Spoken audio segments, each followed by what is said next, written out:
Well, thank you very much for doing this, Hector. And let me go ahead and start off with the first question I ask everybody. When were you born and raised? In junior time, I was born September 20th, 1978. I was born in New York City. I'm a New Yorker at heart. What was it like being born and raised in New York? What did you get out of that? New York is its culture itself. New York is like no other place. So you're forced to grow up fast. And my upbringing wasn't that easy. Being the son of Macho Camacho, during his time, New York, the whole city loved him. So, I had its ups and downs, or New York made me the person I am today. I walk around with both feet on the ground. I've seen a lot of things come out of New York City. Now, what part of town or do you especially like to represent? I grew up in the projects in the hood in New York City, Spanish Harlem. And I feel proud coming out there because not a lot of people come out for Spanish Harlem. My father's an exception. But to come out these streets in New York, you have to be something special. And I made it on my own behalf, on my own self. Forget about who my father is. I made it myself out of there. So, it's always proud to come back. I stay in New York City. I stay in Spanish Harlem. I talk to the kids. I'm always giving back. I'm always doing charity work. I'm always talking to the people who are in need. And it's just coming back. I could realize myself and see how far I came. Right, and there's a lot of history of great Puerto Rican fighters coming out of New York. Especially the first one that comes to mind from back in the day is Ortiz. Oh, yeah, it was a great fighter. Funny you said he was a hell of a fighter in the day. Yes, he was. Jose Torres? Yeah, Jose Torres. Yeah, we thought it. Yes, he was. What kind of fighters do you remember growing up watching? I used to watch the Witherspoons, the Mayweathers. I used to watch, of course, my Puerto Rican fighters, like Edmund Rosario. Fernando Whitaker, one of my best. I used to like Alexis Arguello. Like over in the 80s. I'm a 78 baby. So during that time, boxing was boxing, the Haglers, the Sugar and Lennon, the Durant. I came up as a youngster. That's when boxing was solid. What did you think of other fighters like Benitez or Gomez? Gomez was, a good friend of mine. He was a hell of a fighter. Some people in Puerto Rico said he was the best fighter from Puerto Rico. I have no arguments about that. Gomez was a hell of a fighter. Benito, I didn't see too much of Benito, but they called him the radar. He was a great defensive fighter. To the kid, I had the opportunity and the pleasure to be alongside him, train with him. I mean, Puerto Rican do have the great fighters coming out. Cottos, the Juan Lopez, the young guys coming out. It's always been a fighting country. Right. What were you like as a kid growing up? Were you quiet? Were you shy? Were you outgoing? Were you crazy? You know what? I could say I was a little more outgoing and crazy more than anything else. People knew who I was in the street. They knew I was Camacho Jr. I was always in the street playing sports, playing baseball, basketball. I did everything except boxing when I was young, growing up in New York. My parents kept me off the streets as much as possible. They had me going to a boys' club of New York City to keep myself out of the streets. And during that time, my father was a big fighter. Everybody knew him. So my family, they were worried about me being in the streets. Anything could happen to me, especially in New York City. The shootouts during the 80s and the drug activities going on was heavy. So they kept me home a lot. But when I came out of school, I was constantly in sports, playing basketball, in a basketball league, in a baseball league, if not inside the boys' club. That's what raised me. And what was your home life like? I mean, as far as your family, were you guys close as a family? Were you guys kind of dysfunctional there? Yeah, I had a small family. It was me, myself, my two aunts, my mother, and my grandma. I was raised by all females. Were you guys all pretty close? Yes, we all close. To this day, we still close, of course. What was your dad like at that time? Of course, Hector Macho Camacho, everybody knew him. I mean, was he gone a lot during that time because of his boxing? Did he take you with him during that time? You know what, Pop was he was never around. I couldn't quite understand why he wasn't around. Being a fighter myself, I understand now. He wasn't around when he did show up. He was showing with flashy cars.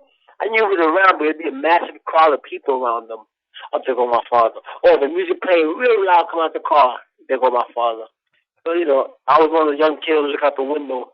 I see his car zooming by, Lamborghini or a Lotus. I knew he was around the neighborhood. What were the best and the worst parts being the son of a superstar like your dad was? It has a pros and its cons. The good thing, everybody recognized the name. And then when I go, I become popular automatically. The con is, I got I got big shoes to fill. People expect me to do the same or better. I find like my father comes out every 20, 30 years. A lot of people consider him to be very controversial or very flamboyant. But at the same time, that's what boxing needs. Without someone like that in boxing, it's kind of stale. So you always need that person that brings on that controversy. But how did people respond to him because of that? But people loved him with antics. I mean, he was a trendsetter. He started found the shorts, the outfit, the costumes. And keep in mind, he was a good fighter. Technically, he was a sound fighter. We didn't talk about the controversy fight like my yoga, but this guy, my father was a really good fighter. He was all around. Yes, he was. When you were growing up in school, were you a good student? I was always a good student. My aunt used to take time with me every day, homework. Actually, I was an A student, man. I just studied hard, you know. But I was a big troublemaker, a class clown. I just loved joking around. Gee, I was a young boy, so I was daring. How did other kids react to you or treat you because of your father being such a big celebrity?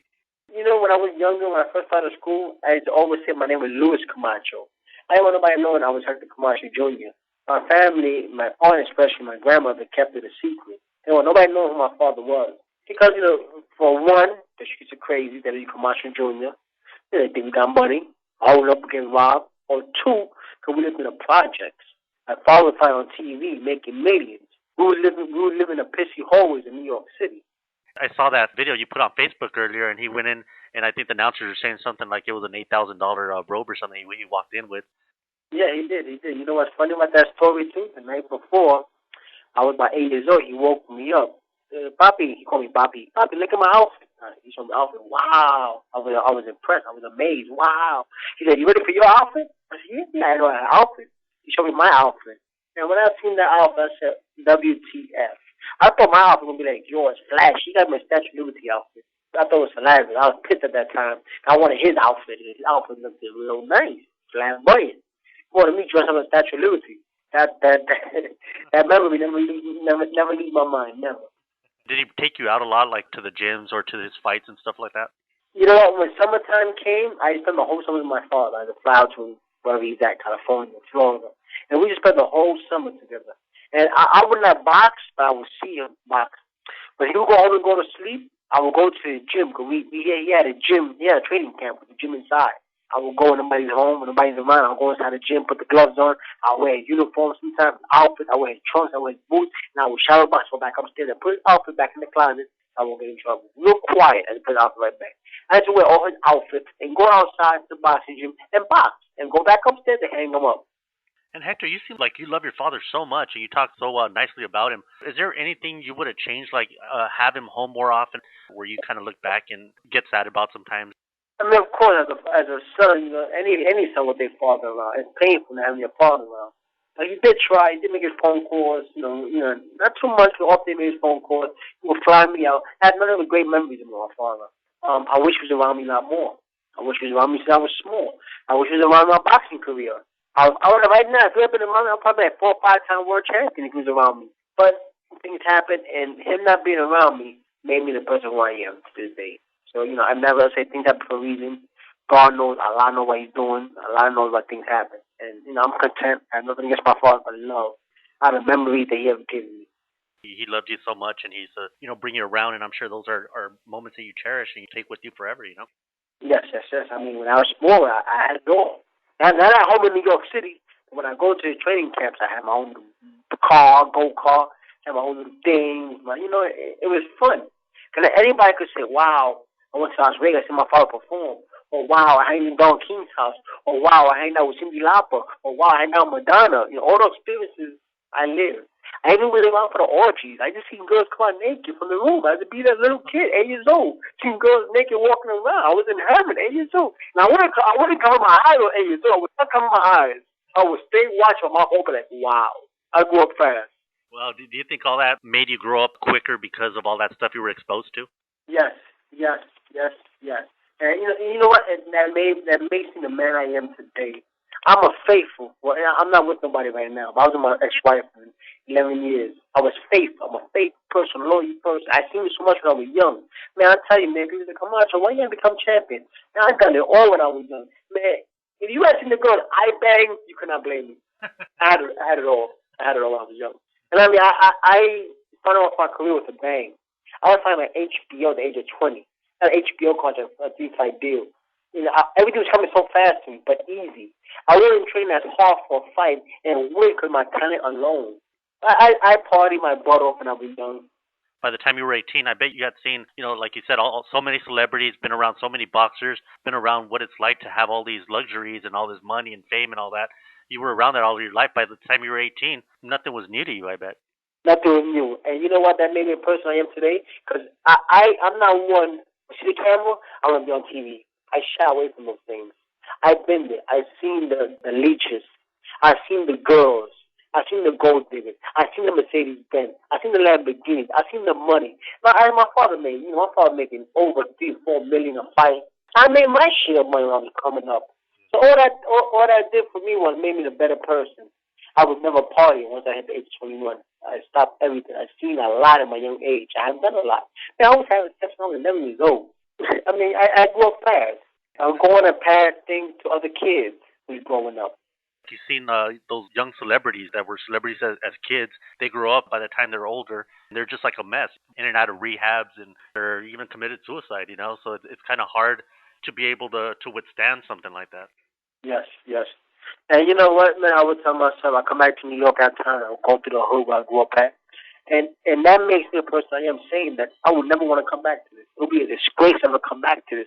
I came so far, and that motivates me. When I walk down the street, people tell me, "Come on, you retired? What happened? I don't see you playing on TV no more." That motivates me, coming back to where I grew up at and where I came from and what I've seen. So, I stay grounded, but hey, man, I lived a fast life, and I wouldn't take it back for nothing. One day in your eyes back then, I bet you it would have been like someone would have died, just to have that one day of something you probably lived. Man, my father had all kind of girls in his room, hanging out, dancing, everybody going up. Me, a little boy, 8 years old, everybody drinking. I'm a little boy dancing with everybody. Seen it all. Obviously, your father was a great boxer. Is that the reason why you got started yourself? Yeah, I seen a lot of that, yes. And you know what happened? The Rosario fight. When I went inside the ring, when I did a little flurry, and he lifted me up, and I heard that 19,000 people in Madison Garden roaring, I told myself, that's the day I want to become a fighter. I want to be like my father. That day, yes. What do you remember about the first time you walked in the gym or the first time you got up to spar? It was natural to me. It was natural. I was surprised how good I was at such a young age. It was natural. It was in the blood. I mean, it was very natural. Mind you, I did my whole career by my father. Amateur career. I made it to 1996 Olympic, almost made the Olympic team. I went pro over 59 fights without my father. And even as a kid, you got a lot of exposure. Every time the cameras would be back in the dressing room before one of your dad's fights, they used to put you on there, and they used to be throwing, used to be shadow boxing there. That's why I scored a lot. I was going up there, I was scoring. Hey, I see you on TV. Yeah, how you doing? Yeah. And I go, home with you? And as an amateur, talked a little bit right now about your amateur career. You almost went to the Olympics. What do you remember about that, and what did you think of your amateur career overall? I had a good career, a great amateur career. 59 wins, 2 losses. I was the number one man at 139 going to the Olympic trials. I blew myself. Like I said, when I was young, I party hard. Even as an amateur, I was out every night hanging out in the club and that fast life. At a young age, and a lot of kids, a lot of fighters like Zab Judah, who knows me well, they knew Camacho was a little bit crazy when he was younger. So they know. I slipped up a lot. I had a fellow career. I wish I took it more serious when I was an amateur. But hey, things happened, and here I am, age 32. I'm ready to make the last hurrah. I feel good. I feel young. And I've never been beaten up. I'm still young, very young. My thing is my discipline, my eating habits, my focus, my motivation hasn't been on top of this game. But now it is. I'm seeing the window closing. I know I better achieve what I'm going to achieve now, because I cannot leave the game of boxing without accomplishing something. Yeah, you got so many underachievers. You got people like Mario who can't fight, got the big fight. Yeah, champions right now who don't deserve to be champions and fighting big fights. And I have a lot more talent, a bigger name, good looks. Good looks help. He spoke Spanish and English fluently, and I could fight. I deserve my chance. And that's, I know it's going in there looking flashy, winning, but not impressing. It isn't doing it for me. I have to go start knocking people out and get my name back up. And you think your amateur career kind of set you up or did good for you to transition onto your pro career? One downfall I feel like I have, I never had a good trainer behind me. I never had a trainer. And that was something my earlier promoters would tell me, Dan Goosen, Camacho train with this person, or train with that person. But no, I was in a comfort zone in Puerto Rico doing what I want to do. I was 18, 19, making $300 paychecks, finding HBO. I was doing what I wanted to do and winning. So my downfall was that, not listening, not taking a chance, going out to the training camps and train, going out to Ronnie Shields camp, going out to Dugas camp, going out to Whitaker's camp. No, I stood in Puerto Rico doing what I wanted to do. What were you doing there in Puerto Rico?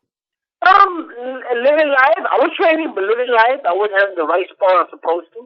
I didn't have the right team. I didn't grow as a pro at a young age. I didn't grow. You know, when you are a prospect, they surround you with the best of the best trainers. Man, Stewart, Ronnie Shield, during that time, and they Roger Bloodworth, they surround you with great trainers. I didn't have a great trainer. I had friends around me that come into the gym. And that must be my downfall. But I kept on fighting, waiting for the big fights to happen. Fighting. Big fights never happened since the Leija fight. I kept on fighting, gaining experience, keep fighting. Until where I'm at now. You were doing what you wanted to do, and you wanted to party and stuff like that. Would you change that for anything right now, or would you leave it exactly how it was? It's done already. I'll leave it how it was. There's much I can do. I mean, can I go back? Would I change it? Hell yeah. Do I regret it? Nah. It's an experience. Everything, life experience. At what point did you decide to go pro, and why? After the Olympics, I called my father up for the first time. I said, Pops, I got disqualified the Olympic game. Yeah, I know, Papi, I know. What you think? Well, call me to training camp. Go pro. So I went over there at the age of 17 to North Carolina. My father was preparing for Roberto Duran, first fight. And I went to camp. I had some good sparring. I was developing. I said, you know what? Let's go pro. And that's how I went pro. I was 17, did not want to wait another 4 years for the Olympics to come around again. So I said, you know what, let's go pro. And that's what happened. And was it added pressure for you to know that you were filling such big shoes, like you're filling your father's shoes? Nah, because my goal when I first came to boxing was to be known for being Hector Camacho Jr., not just the son of Camacho. I wanted my own legacy. I wanted to step out that shadow, which is very hard. But I started getting known. For me, I feel like I achieved my goal. My goal was to become world champion 1, 2, 3, 4, 5 times. I don't care less about that. My goal was to be known, to have my own legacy. What do you remember about your pro debut? Oh, wow. I remember that, man. I remember that my father fought the same night. I was worried about my father's fight. I know he didn't train as well like I did. I worried about home and he trying to skip about my fight. Papi, don't, be alert. Don't get hit. Because you fight with smaller gloves, now you're going to hang you. They're going to hurt. He's scared of me, and I worried about him fighting. It was funny, but overall, I went in there, got the job done, and won a 4-round decision because the guy went 12 fights. I made my first debut. My first pro fight. He had 12 fights already. It was a hell of an experience. Fighting on my father's show on USA Boxing. My first fight on TV. It was a hell of a show, man. Double head. I mean, how many people would say, yeah, me and my father on the same show? It was part of history. So it was great. It was a great feeling. That must have been a pretty good experience. Do you remember where that was at? I was in Fort Lauderdale. I'm not punch drunk yet. I remember everything. I was in Fort Lauderdale in the War Memorial Auditorium. How did your father react to your first victory? He clapped his head, he nodded his head, and kept on going. My father's not one to applaud me. He's not one to clap his head and say, son, good job. He don't do that. He gives tough love. He nodded his head, and I understand what he means by that. And what did your mom think of you getting in the ring, knowing that you were following your father's footsteps? My mom was supportive all the way, 100% supportive. My mom didn't care what I did as long as I was in the street. She was supportive. She took me to the gym every day. She would be there with me throughout the whole 3-hour session. She would be there as an amateur. She would place me in the amateur. She flew me everywhere. I'm not one of my biggest critics, but my best supporters. And after like your first, let's say, few dozen fights, did you ever feel discouraged? Like, you know what, maybe I should be doing something else, or were you always confident that you were going to get somewhere doing this? Nah, I was confident. I'm a confident person by nature. I believe in God. I believe in Allah, and that's all I need to know. That's all I need to believe in. And believe in Allah. Believe in myself. What do you remember about your first big fight? From what I remember, it was Jesse James Leija. I remember a lot of people said, you know what, this older veteran, Jesse James Leija, he's probably going to put a stop to you. What do you remember about that fight and what your odds were, what people thought of that fight? I mean, it was a fight that a lot of people said that, Camacho, you're taking a risk fighting Leija. But the Leija was over it. He can't beat me. I'm sure that's what speed. I'm sure that's what youth on my side. That was a fight that changed my boxing career around. It was a fight that got stopped after the 5th round. They put him on the scorecards. I was winning every round. They gave me the victory. They went back and changed to no contest. I didn't come there and took it for what it was. I put a head on. I didn't stop the fight. I no punch referee stopped the fight. Camacho, can you see? I can see from my right eye. My left eye is blurry. Again, same punch. Camacho, can you see? I can see from my right eye. My left eye is blurry. So I went to the corner. The bell rung. Bing. The sixth round.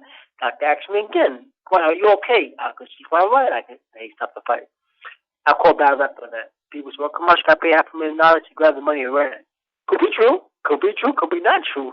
You gotta be aware of what's going on at all times in the ring. I was aware that I was up 5 rounds. Oh, the fight does go to scorecard. I was gonna be victorious, and that's just what happened. And I caught a bad rep off of that. A bad rep, man. People said, "Come on, a coward." And ever since that, that was my last really big fight. The game turned their back on me. Because going into the Leija fight, people would say Camacho might become better than his father. I was number one contender all across the board. I was going to all the magazines, all the articles, internet sites.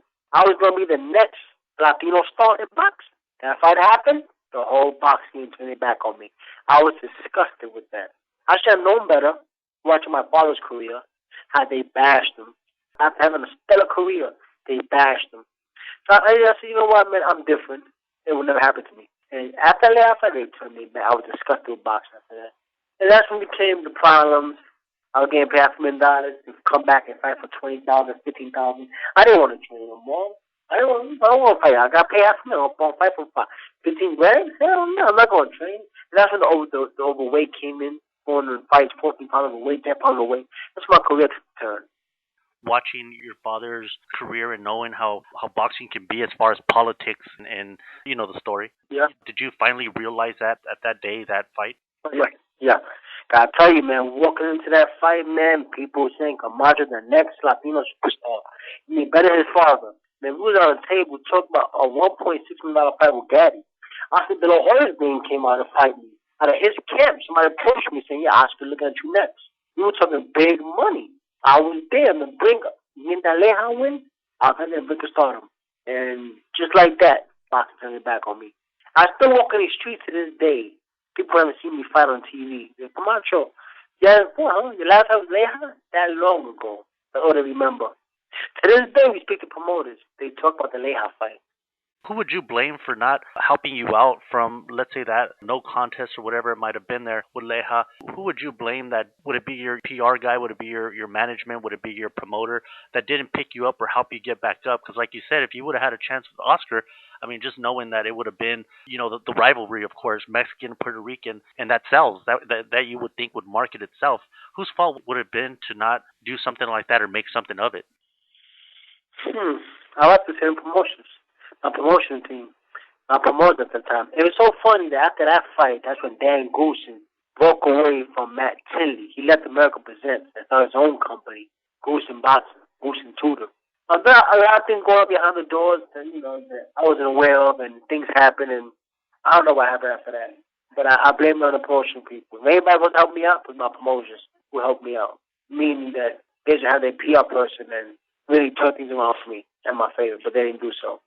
But I can't blame nobody. It happened. That's just what it is. Just a few fights after that, you fight Omar Weiss, which a lot of people were saying, okay, well, you know, that happened with Leija, and Camacho is looking to pick himself up, and that happens. You get a loss by decision. What do you think of that, or what do you remember about that fight? If you go back, I believe they had that fight on YouTube. You will see Camacho went in there 8 pounds overweight. They told Camacho, go lose some weight. Camacho came back with 14 pounds now. I didn't take the fight serious. I thought they were walking apart. I wasn't respecting the boxing game. And when you disrespect boxing, boxing disrespect you. That's why I got that fight. It was frustrating. I didn't feel bad for the loss. I drained myself to make that weight. I drained myself. And with draining myself, I still didn't make the weight. And it was so bad that I didn't get paid. Because I had to get all my weeds just to make the fight happen. Like you said, you drained yourself and really hurt yourself physically for it. And you didn't lose by a lot. I mean, all the judges had you down by a point or two. Yeah, that's the point. That's the great thing about it. I was drained down, and I thought maybe I could suck it up the last couple of rounds, take the victory. But this guy came hungry. Man, he got the win. I can't say nothing, but he didn't beat me at my best, so I don't feel discouraged. I don't feel bad. You even fought in Compton, California here, on your next fight against Urena for the USBO title. Yes. And what do you remember about that fight or fighting there? And a lot of people fear Compton here. It's crazy. I went to Compton and I went jogging at the hotel. And people say, Camacho, don't go jog down that block over there. Stay away from that avenue. That's exactly what Camacho did. Camacho ran through that avenue. And I ran through the Compton hoods, man, and I had love out there. I was surprised. People, yeah, Camacho, it was love. It was good. It was real good. The fight itself was easy. Again, that fight was easy. I won the fight hands down easy. I was too talented for type of fighters. I truly, inside my heart, I believe I belong with the elite classes. My talent. I'm gonna show it. Years coming up. I belong with the elite class. I could fight. And what's In the funny is, blood. knowing that you fought in Compton, then you fought in Brooklyn, and you also fought in Oakland. I don't know how many people would ever fight in venues like that, and you fought in all three of them. I don't know if that's ever really happened before. Oakland was something else, man. That's the home of the pimps, prostitutes, and drugs, man. And then, Oakland was good. I met a lot of good people. I have a really good friend from Oakland, Carl Duran. Our father's a famous cut man, Stitch Duran. Oakland's a good place, man. I mean, I have a problem with Oakland. When you from New York, man, you don't feel nothing. When you got God in your heart, you don't feel nothing. And I'm from the hood as well, so I could relate to them. They could relate you to even me. fought in Ventura, California, which is the next city up from me. I'm in Oxnard, so it's the next city Yeah. north of us. And I remember when you were going to fight here, and I don't remember what I did that day, but I did want to go catch it, and I missed it, and I didn't go. Do you remember fighting here in Ventura? Yeah, Fort Juan Camilo Rodriguez, who people say that's a tough fight. Don't fight him. He's a veteran. Knocked him out, I think, in 2, 3 rounds. I spent the Holiday Inn Hotel. I remember specifically. I spent the Holiday Inn Hotel. There was a very pretty girl in Priscilla who worked in the front desk. Well, you got your memory and all your girls straight and everything, man. Yeah, that was like being in Watts. The Holiday Inn. Where do you think is your favorite venue of all these places that you've gone to? Which place has been the most interesting, and what place didn't you really care for too much? I love Mexico. I love Mexico. I'm from Mexico a lot. I hang down in Mexico a lot. I go to Mexico just to hang out with no fights. I love Mexico.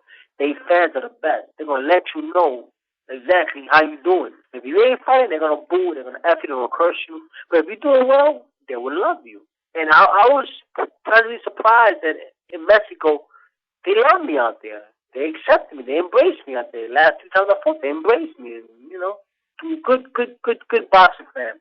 Best I don't care for me, Atlanta, Georgia. I went to fight there 2 times the past 2 years, and both times got canceled. The Battle Boxing City. It's funny. I was going to ask you down the line. All our family being Mexican and living in Southern California, and my family was like every other Mexican family here. We used to all get together for the Julio Cesar Chavez fights. I remember going to see him fight your dad. What do you remember? Obviously, I'm sure you. I think you went up to the ring with him that day, didn't you?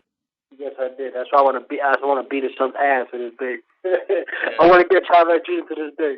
I was going to ask you that towards the end of the conversation. But what do you remember about that fight with your dad and Chavez, and how big was it for you guys? Remember, I was a youngster in New York City. All people talk about Chavez. He gonna beat your father. He's a good fighter. He just finished knocking out Mudrick Taylor, one of the biggest fights. So Chavez was the man in his days. I remember going to Las Vegas, man, for Mexicans all around, and you feel the atmosphere. It was a big fight atmosphere. You felt it. And I remember going to the fight, man, and I suffered for that fight. I really did suffer. I left the fight in the 8th round because Chavez was pulling the pressure on and kept on pounding that body and swelling my father up and hitting him. It was a hell of a fight. I couldn't stand there and watch the whole fight. I left. But watching the fight on tape to this day, it was a classic. My father did show balls. He actually stood there and fought with Chavez. And Chavez was Chavez. He was the best fighter during that time. The best. A lot of those punches he was hitting your dad with at the end there, they were knocking people out left and right. I mean, he was knocking everybody out. Other people would have felt easy, and your dad stood up to it and finished. You're right. You're right. Pops had some balls. He had a whisker on. Never been knocked out. Damn good fighter. And I think I brought that up because you said you were well respected in Mexico, and you would have thought that Chavez being the god that he is in Mexico, that maybe they would have brought that up or threw that in your face a lot. Did anybody ever bring that up, or those fights with Chavez? Never.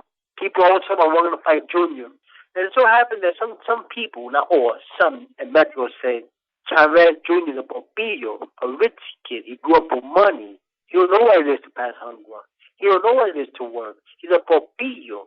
And that's the word they said, Richie, Popillo, Mexico. And me being down to earth, talking, interacting with everybody, they accepted me because of that. Like I fought a doubleheader with Chavez Jr. And he would just walk by and wouldn't say hi to the fans. I would take time out and actually talk to the fans like they my friend. Take a chair and put up next to them and talk with them. A crowd of people around me, I would stay and talk to everybody. No rush. No problem. Let's talk.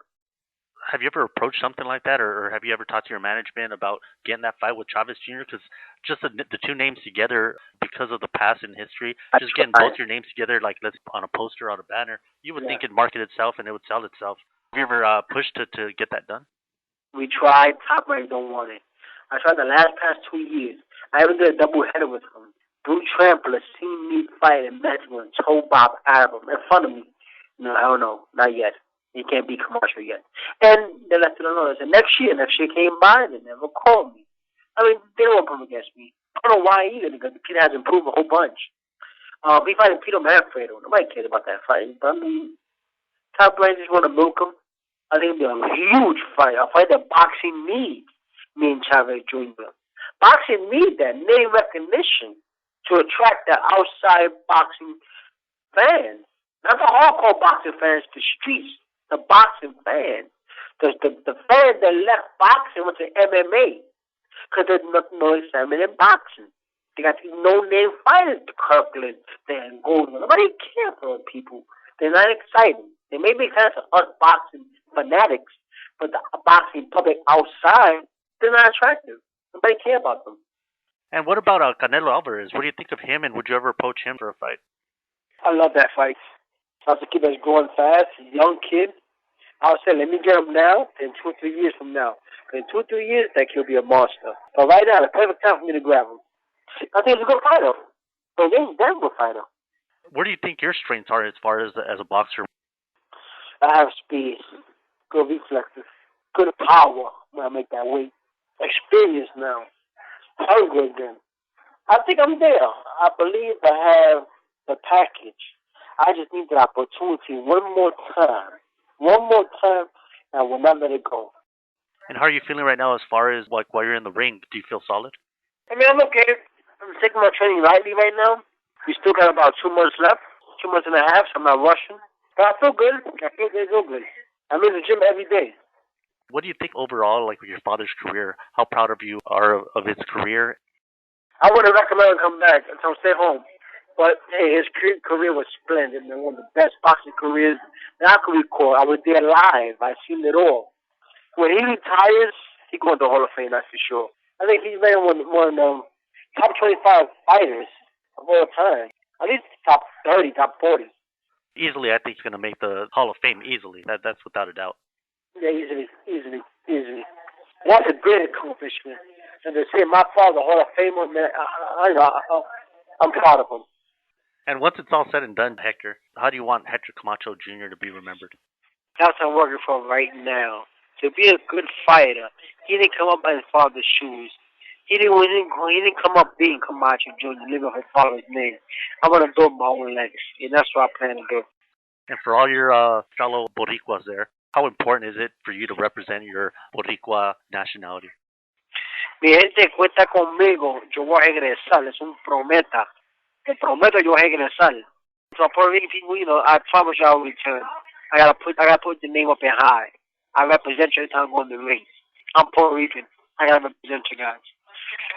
And Hector, once again, thank you very much for doing this, and I hope to talk to you very soon, and hopefully before your next fight there, man. Thank you. I appreciate it. Anytime. Thanks, brother.